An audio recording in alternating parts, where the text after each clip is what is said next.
Udumo kuNkulunkulu kweliphezulu nokuthula emhlabeni kubantu abathokozelwa nguye. Babunsibanda okubingelelayo, ngithi uJesu Kristu inkosi indlalifa izulu. Sisekhaya leZwi-ke namhlanje. Izolo bengisemsakazweni North Coast Radio, i-community radio station yakhona la eRichards Bay. Isakaza khona nje la eduze kwethu endaweni yaseMarian Sea, ilaphaya olwandle. Siyambonga kakhulu uNkulunkulu, siyamdumisa. Namhlanje ngesikhathi esifanayo ngo-8 kuya ku-9 bekuwumama uNsibande obekade ekhona laphaya emsakazweni. Uthakazi-ke naye kwenzakaleni, uthe uyazama ukurekhoda ku-WhatsApp, hhayi wahluleka. Angazi wenzakaleni phela ngoba ujwayele uhlale nirekhodela inkonzo yangoLesine. So besivumelene ukuthi uzonifakela leya yasemsakazweni. So-ke nami bengicabanga ukuthi angizoyifaka inkonzo namhlanje ngoba yasemsakazweni iba yinde, so sizokhonza ngenkonzo yakhe. Bengimlalela-ke nami ngibhizi ngiyaluza ngoba sesiqalile umsebenzi. Belini izulu lisile namhlanje, siqhubeka nokuqedela amashawa lawo 16 awasalayo kulo 26 esasiwakha. Ngimzwele ngamlalela, ngithembile ngithi mhlawumbe nizozwa.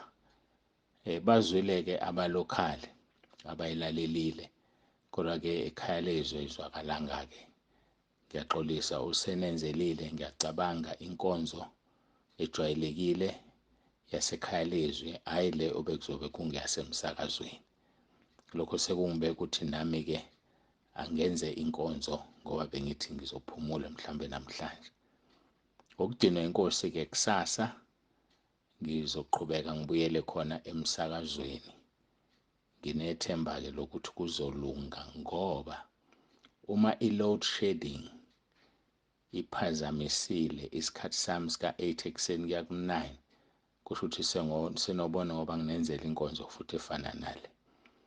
Umama uNsibando bekufanele bangene phambi kwakhe kusuka ngo-6 kuya ku-7 no-7 kuya ku-8, besine-load shedding, umsakazo ubungasakazi ngenxa ye-load shedding. So kwaqala-ke ngomama uNsibando ugesi ubuye ngo-8 eqala. Bengaka-check-i ukuthi sithini ischedule sakwa-Eskom noma sikamasipala nge-load shedding yakusasa. Yikho ngisho manje ngithi-ke uma-ke ingenzekanga leyo nkonzo ngayanga emsakazweni ngenxa ye-load shedding, kuthi sesiyothola-ke elandela yona le. Ngamanye amagama-ke ngixhuma enkonzweni ebesinayo ngoLwesibili ngoba izolo besisemsakazweni, namhlanje-ke sengixhuma lapho-ke. Uxolwa. Ngicabanga ukuthi-ke ake sikhuleke, siguqe, sisondele kuNkulunkulu odalile izulu nomhlaba, osenzela umusa ukuba sikwazi ukuhlangana ngale ndlela. Izwi lenkosi liyindala ezindaweni eziningi, kodwa liseyinala ekhaya leZwi. Masikhuleke. Baba ongcwele, Baba olungileyo, uNkulunkulu onomhawu, uze washo ezwini lakho wathi igama lakho umhawu. Ngenxa yabantu obadalayo, badalela inkazimulo yakho, badalela ukuthi bakukhonze bese bengakukhonzi, bayokhonza isitha sakho uSathane bese uba nomhawu, ubathathe ubajezisa nayo uSathane esihogweni. Siza kuwe uNkulunkulu ka-Abrahama, uNkulunkulu ka-Isaka, uNkulunkulu ka-Israyeli. Siza kuwe nangalo mzuzu kuba Nkosi sikunxuse sikucele ukuthi hlala nathi nakuyo le nkonzo ngoba seliyashona, imini siyadlula. Hlala nathi uNkulunkulu wethu nomusa, uzambule, ukhulume. Siyabonga kakhulu ngezinkonzo zasemsakazweni. Siyabonga kakhulu ulihambile ivangeli lakho, simzwile umama uNsibande. Siyabonga ukuthi umgcwalisile ngamandla asezulwini. Qhubeka-ke Nkosi usebenze. Imbewu ewile yatshalwa emphakathini nakuzo zonke iy'ndawo la kufika khona lo msakazo. Nkosi siyacela ukuthi uyimilise, uyikhulise, ingagcinaniswa. usathane futhi angatshali ukhula. Siyacela kube kanye nathi kule nkonzo. Khulekela bonke abagulayo kuba baphiliswe. Khulekela bonke abasemkhosini kuba ube kanye nabo, phendula imikhuleko yabo. Nathi sisalungiselela umkhosi esizowuqala ngesonto, sibonga, sikudumisa ngosenzele khona. Siyacela Nkosi ube kanye nathi. UJesu Kristu uyinkosi ephilayo. Amen. Jesu Kristu inkosi bangcwele, ngiyacela sifunde waseThesalonika bokuqala chapter 5 verse 16 kuya 22. Thokozani njalo, khulekani ningaphezi. Kukho konke bongani ngokuba lokhu kuyintando kaNkulunkulu kuKristu Jesu ngani. Ningamcimi umoya, ningakudeleli ukuprofetha.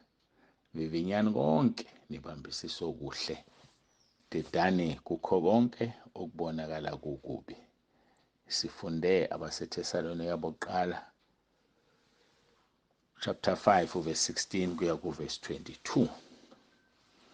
Sidineke ngolesibili sikhuluma ngabantu abamiselwe ukuphila okuphakade, ngabantu abadalelwe inkazimulo, nokuthi sivulwa amehlo ukuthi ukukholwa akusibo okwabantu bonke.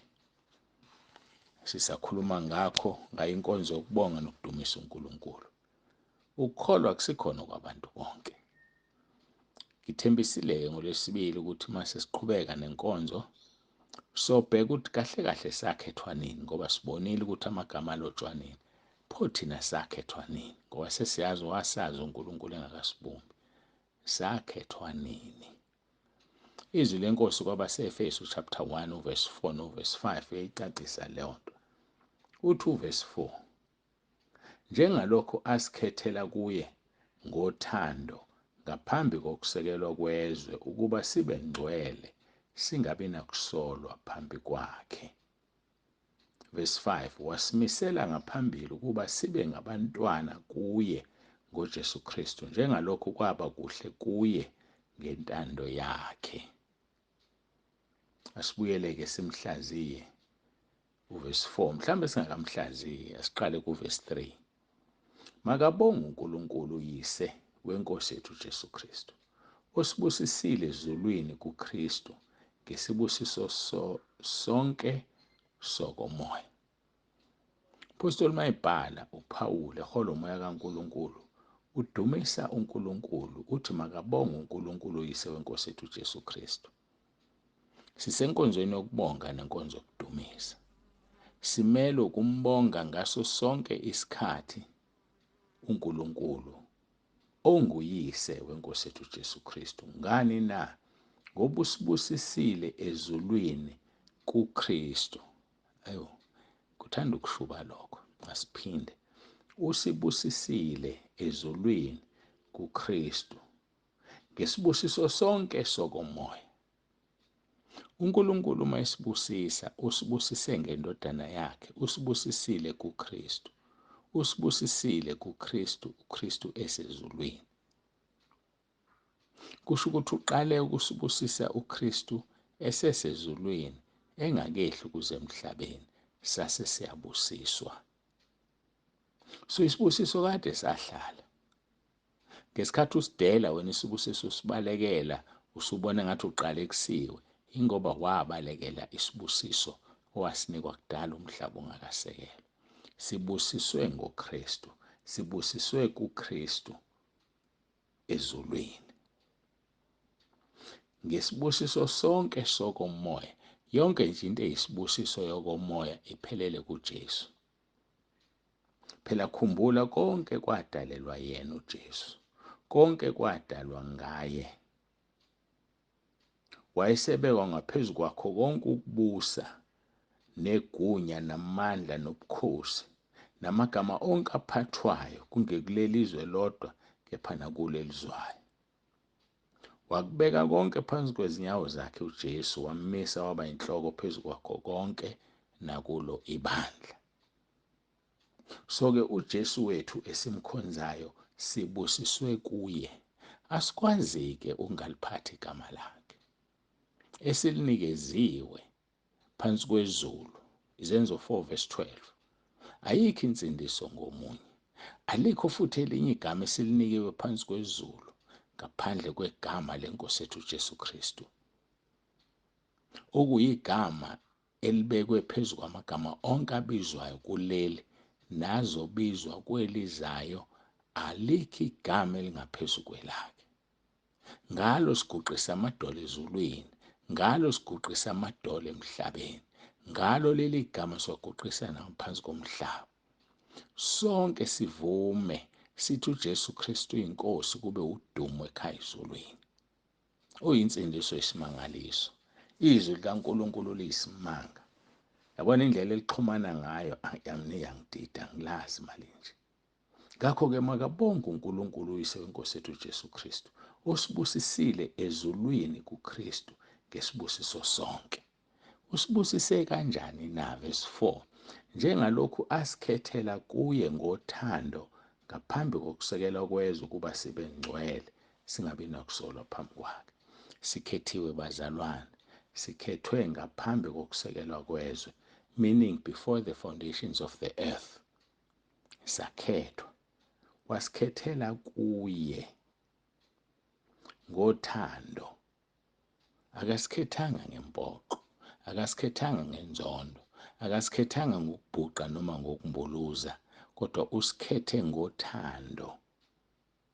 Uthandile nje ukuthi asikhethe, hayi ngoba senze kahle, hayi ngoba kukhona okuthize, cha.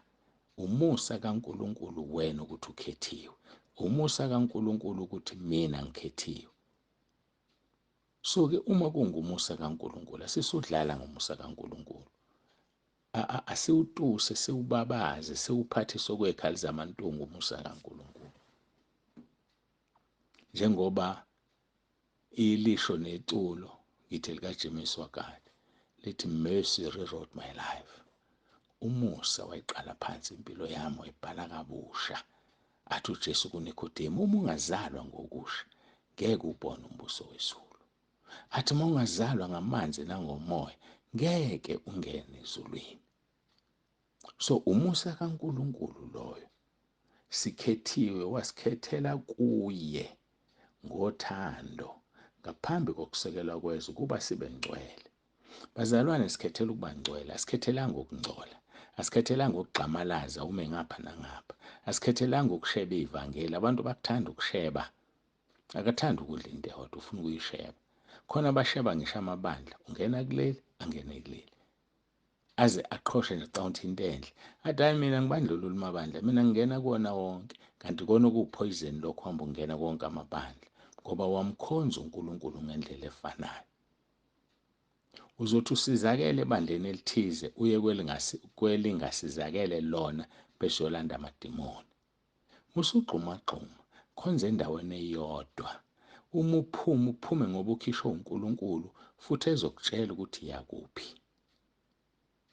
Kumnandi ukukhonza uNkulunkulu ngoba uyena odale konke. Njengalokhu asikhethela-ke kuye ngothando ngaphambi kokusekelwa kwezwe ukuba sibe ngcwele. Sikhethelwe ukuba ngcwele futhi singabi nakusolwa phambi kwakhe. Ayingabikho into ezokwenza ukuthi usolwe uNkulunkulu. Ayingabikho into ezokwenza ukuthi usolwe umzalwane wakho, usolwe umfundisi wakho. Kodwa kakhulu jonga ukungasolwa nguNkulunkulu, ngoba umzalwane wakho nomfundisi wakho abanalo izulu. Bangakusola, kodwa uNkulunkulu akwenzela umusa ungene ezulwini. Bangeke usole bakuyeke, kodwa uNkulunkulu angakufaki ezulwini ngoba ekubona ukuthi awuqualify. So-ke kusibiza ukuthi siqonde ukuthi wasikhetha ngothando ngaphambi kokusekelwa kwezwe ukuba sibe ngcwele, singabi nakusolwa phambi kwakhe. Mangibuka isikhathi bekufanele siye kuverse 5, angisakwazi ukuya kuverse 5. Ngiyacela siguqe sikhuleke, sigcine sikuba se-Efesu chapter 1 uverse 4, sibuke uverse 3 noverse 4. Masikhuleke. Baba, egameni likaJesu siyabonga dumo lonke lungolwakho lokufanele uJesu Kristu inkosi. Amen. uNkulunkulu akubusise ube nentambama enhle, dlalifa izulu, Baba uNsibanda ovalelisayo, uJesu Kristu inkosi.